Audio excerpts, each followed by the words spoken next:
অনুরূপভাবে এই আয়াতগুলোতে এই কথার স্বীকারোক্তি দেওয়ার প্রতি দৃষ্টি আকর্ষণ করা হয়েছে যে আমরা দুর্বল। তোমার দেওয়া তৌফিক ছাড়া তোমার ইবাদত করাও আমাদের পক্ষে সম্ভব নয়, আর তোমার ইবাদত ছাড়া আমরা তোমার পথের সন্ধানও করতে পারি না।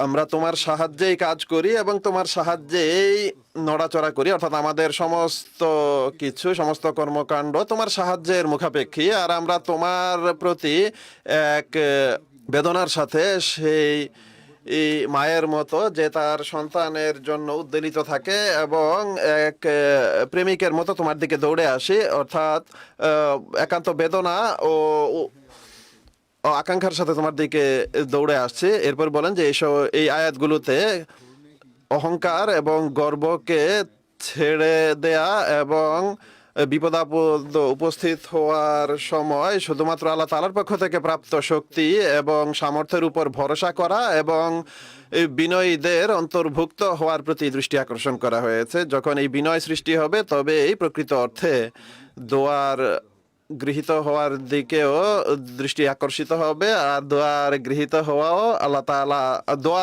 তখনই আল্লাহ তাআলা গ্রহণ করেন। আর এইভাবে মানুষ যখন আল্লাহ তাআলার কোলে গিয়ে আশ্রয় নেবে তখনই সে তার উদ্দেশ্য অর্জন করতে পারে। বিনয় হলো এখানে অনেক গুরুত্বপূর্ণ জিনিস। আল্লাহ তাআলা যেন এখানে বলছেন যে হে আমার বান্দারা, নিজেকে মৃতের ন্যায় মনে করো এবং সর্বদা আল্লাহ